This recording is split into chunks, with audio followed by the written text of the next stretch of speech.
when it comes to people living with this virus. That guideline that was launched by the minister, do you think it will in any way help to curb this issue of attitude and reduce the weight on those living with the virus?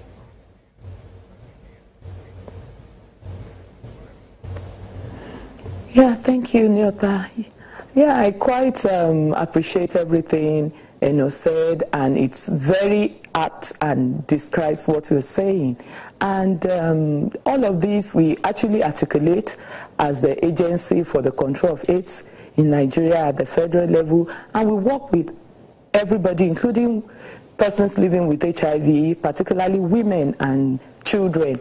And one of the things we have done, like the guideline has just asked, has actually put some of this together, and is one of the things we are working on.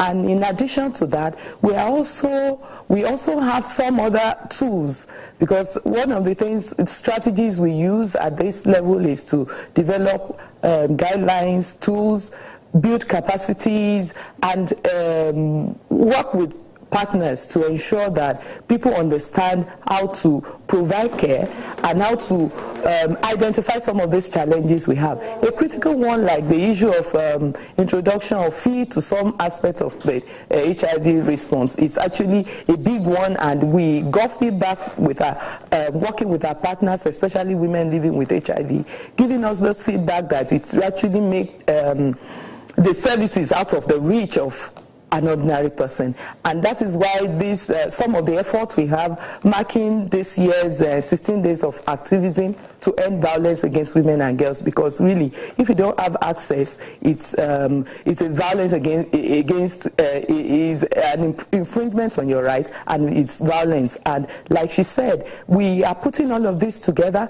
We have articulated them. We actually did some analysis of the budgets we have for gender and human rights in the HIV response, with support of some of our partners, UN Women and UNDP, to be able to put all of this together. We have articulated it, and it's one of the issues that has been highlighted in the guideline that is just presented by Minister, that will be guiding how we work. Of course, a lot of the issues is around resourcing, like I said earlier, and we are looking at how we will work with the agency of government that is in charge of social protection. We know the Ministry of Budget and Planning is actually putting together everybody that would need to benefit from social protection issue in the country, and where they are writing a policy around that, so that we can link up indigent women, men, and children living with HIV as a matter of right for them to be able to access services. Because we know globally that, yes, even the countries that would seem to have been developed, that would seem to be rich, they have people that are poor there, and there are systems in place for them to meet their basic needs. And that is the kind of thing we are working at as the units looking at gender and human rights in the national response. We're also looking at the issue of inclusiveness, especially for persons with disabilities. Today is World Disability Day, and we look at how we ensure that everybody is part of what we do. We have persons with disabilities that also have HIV, and you can imagine there's a lot of childbirth. I don't even want to say double, because you can't say how much it will affect them. Of course, it's not out there yet, because like I said, the resources coming into the response is quite low. And when it also comes, it's not looking at some of those issues that might not make people access. Of course, a lot of effort will go into ensuring that the medication is there in the facility.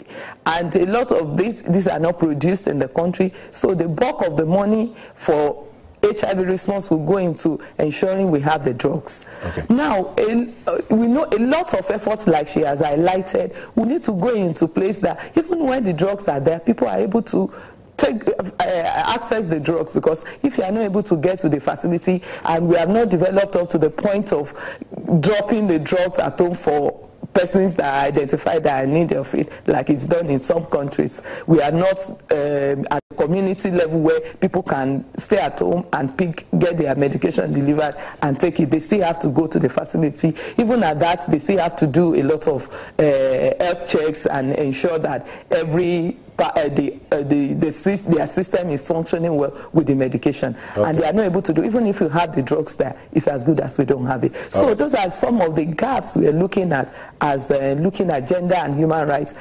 dimensions in the HIV response. All right. Thank you very much. Ms. Morris, just before we go, how do you manage stigmatization?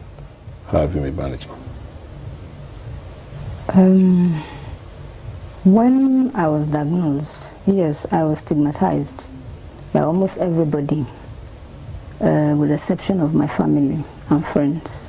A few of my friends were stigmatized in the church where I sat because I was looking terribly, then.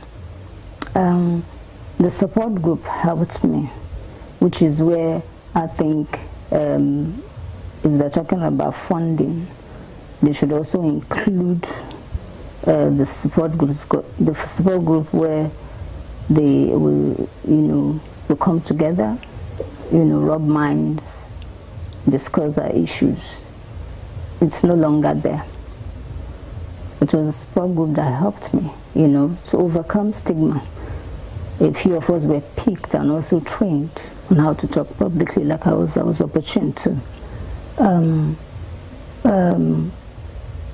One of the ways we can also overcome stigma is to include more women, positive women, in the policy making. Women, HIV wears the woman face in Nigeria. They are talking about HIV is the woman. It's the woman. They're discussing HIV in the church is the woman. That lady that was done with AIDS, that lady is the woman. But of course, men also have AIDS, right? But they're discussing HIV in the mosque is the woman. So where's the woman face? So it's more on the woman. If a woman is infected with HIV, the society find a way to bring a religion, for her to understand, and they bring scriptures. God can do anything for her to understand. So for people, the society should show love and care, because if you are not infected, you are affected by those who are infected by people around. It's not written on the face. If you are not infected, you are affected. It's show love, extend the helping hand to whosoever you know that is positive, because you never can tell. That's one of the ways I think we can overcome stigma. Right. Thank you very much. We've been speaking with Eno Morris of the International Community of Women Living with HIV West Africa, and Dr. Yinka Falola Anemwa, Assistant Director, Head of Gender and Human Rights Unit, National Agency for the Control of AIDS, who joined us from our Abuja studios. Thank you for sharing your thoughts. So much. We're back in a moment. Please don't go away.